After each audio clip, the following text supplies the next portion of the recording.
Good morning everyone. I'm so excited to see you again on this Sunday morning. Even though only by virtual Sunday school. Senang sekali bisa bertemu dengan anak-anak kembali, sekalipun hanya di dalam sekolah minggu online. Sebelum kita mendengarkan cerita, mari kita berdoa, lipat tangan, tutup mata, dan kita Yesus yang baik. Kami bersyukur karena Tuhan Yesus memberikan kami hari yang baru.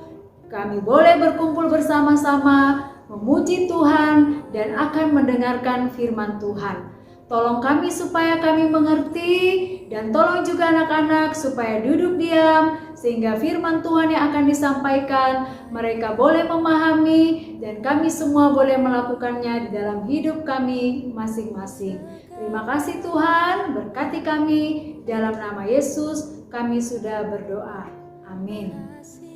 Wah, kok sepertinya ada yang ribut ya? Suara apa itu? Anak-anak dengar tidak? Dengar tidak suara itu? Sedih.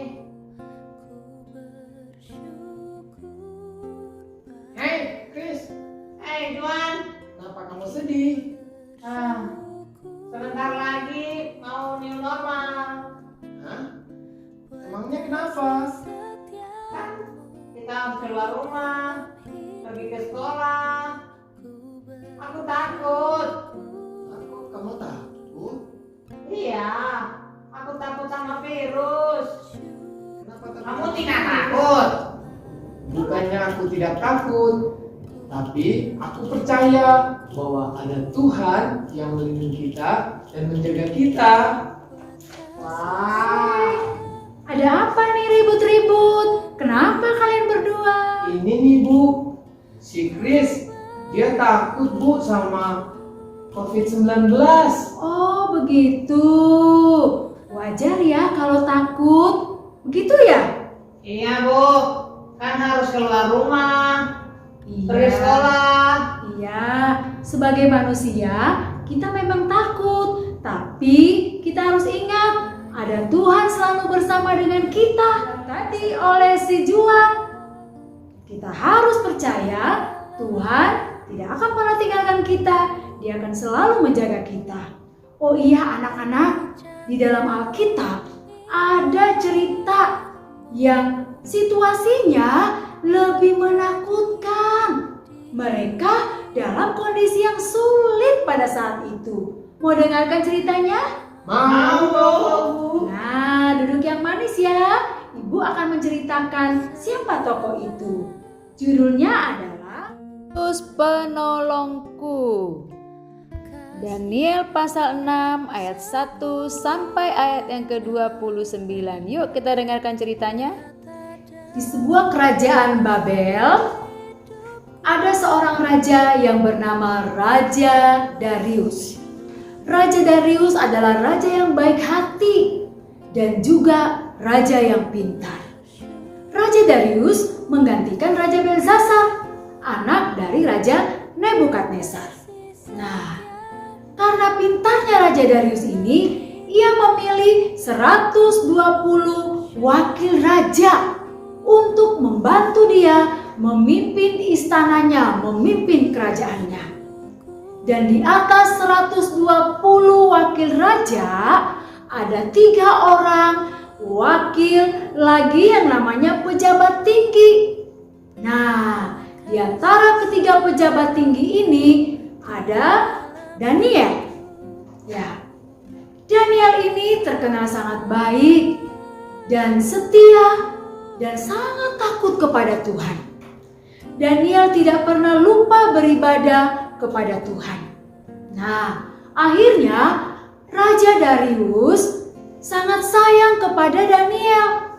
Karena Daniel anak yang bertanggung jawab dan dia diberkati Tuhan, selalu ditolong Tuhan. Maka Raja Darius berencana untuk mengangkat Daniel menjadi pemimpin yang lebih tinggi lagi. Nah, tapi apa yang terjadi anak-anak?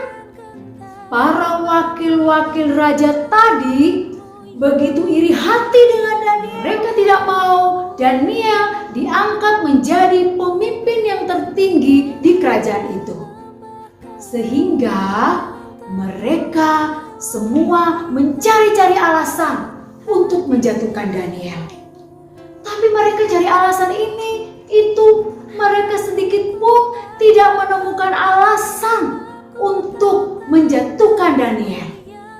Maka pada suatu hari mereka bermufakat, wakil raja, bupati yang ada di kerajaan itu, mereka bersama-sama bagaimana caranya supaya Daniel ini didapati kesalahannya.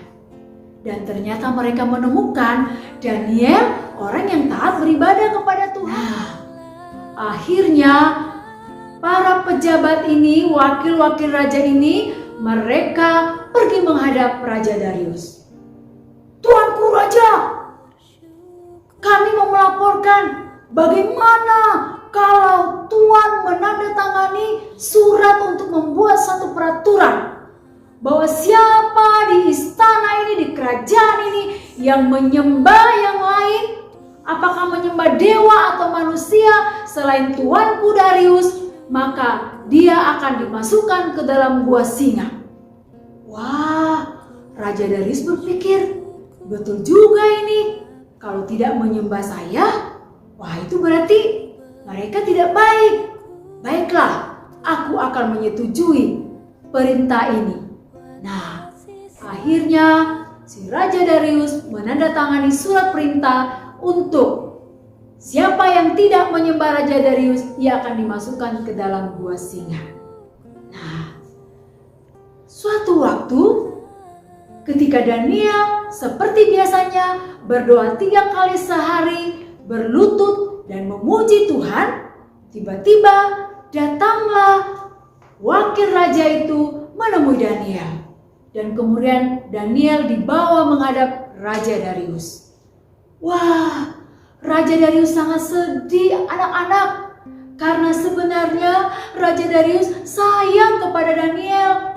Tapi Raja Darius tidak bisa berbuat apa-apa karena dia sudah menyetujui surat perintah itu. Akhirnya Raja harus menyetujui keputusan itu. Dan Daniel dibawa pergi, dimasukkan ke dalam gua singa. Dan Raja berkata, biarlah Tuhan Allahmu yang engkau sembah itu, dia yang akan menyelamatkan engkau. Nah, setelah itu anak-anak, Raja Darius tidak bisa tidur semalam-malaman. Dia berpuasa, dia tidak mau ada orang-orang yang datang untuk menghibur dia. Karena sebenarnya hatinya sangat sedih. Daniel harus masuk ke dalam gua singa. Dalam gua singa itu, Daniel pun berdoa kepada Tuhan supaya Tuhan menjaga, menolong, dan melindungi Daniel. Nah, pagi-pagi benar, Raja Darius cepat-cepat bergegas pergi ke gua singa. Dia bilang, Daniel, apakah Tuhan Allah yang kau sembah itu telah menolongmu? Lalu Daniel berkata, ya Tuanku, Tuhanku telah menutup mulut singa-singa itu. Karena sebenarnya aku tidak bersalah kepada Tuhanku dan tidak bersalah juga kepada Tuanku Raja. Wah, senang sekali Raja Darius karena Daniel tidak sedikit pun terluka oleh singa-singa itu. Sekalipun singa-singa itu sedang dalam keadaan kelaparan, tapi dia sedikit pun tidak melukai Daniel karena Tuhan menutup mulut singa. Kemudian Raja memerintahkan untuk mengambil kembali Daniel dari gua singa itu. Dan orang-orang yang menuduh Daniel dibawa ke gua singa. Dan sebelum mereka sampai di gua singa, singa-singa telah mencabik-cabik mereka, memakan habis mereka. Dan bukan hanya mereka, anak-anaknya dan istrinya juga dibuang ke dalam gua singa. Nah, si Raja Darius mengakui bahwa Tuhannya Daniel adalah Tuhan yang kekal, yang tidak berubah selamanya. Maka dibuatlah sebuah peraturan. Semua orang di istana Babel ini, di semua kerajaan ini, mereka harus menyembah Tuhan yang disembah oleh Daniel. Karena dia adalah Tuhan yang sanggup menolong dan tidak meninggalkan Daniel, bahkan menyelamatkan Daniel selama ada di dalam gua singa. Nah, anak-anak, apa yang kita alami saat ini juga menakutkan. Seperti yang tadi disebutkan oleh Juan dan Chris. Tetapi kita harus ingat, Tuhan adalah penolong bagi kita. Lihat Daniel, sekalipun di dalam gua singa yang menakutkan dengan singa-singa yang siap mencabik-cabik mereka, tapi Tuhan mengatupkan mulutnya singa-singa itu. Karena Daniel setia kepada Tuhan. Daniel takut kepada Tuhan daripada kepada manusia. Nah, anak-anak, kita boleh-boleh saja takut dengan kuman, dengan virus saat ini. Tetapi yang penting anak-anak waktu keluar rumah harus tetap pakai masker, harus tetap cuci tangan, harus selalu jaga jarak dan bisa melakukan kegiatan normal sesuai dengan peraturan dari pemerintah. Nah, anak-anak, jangan takut ya. Ingat, Tuhan selalu ada bersama dengan kita. Tuhan tuh penolong bagi kita. Dia selalu menjaga kita, melindungi kita. Dan sampai hari ini kalau kita sehat, semuanya karena Tuhan yang setia, yang tidak pernah meninggalkan kita.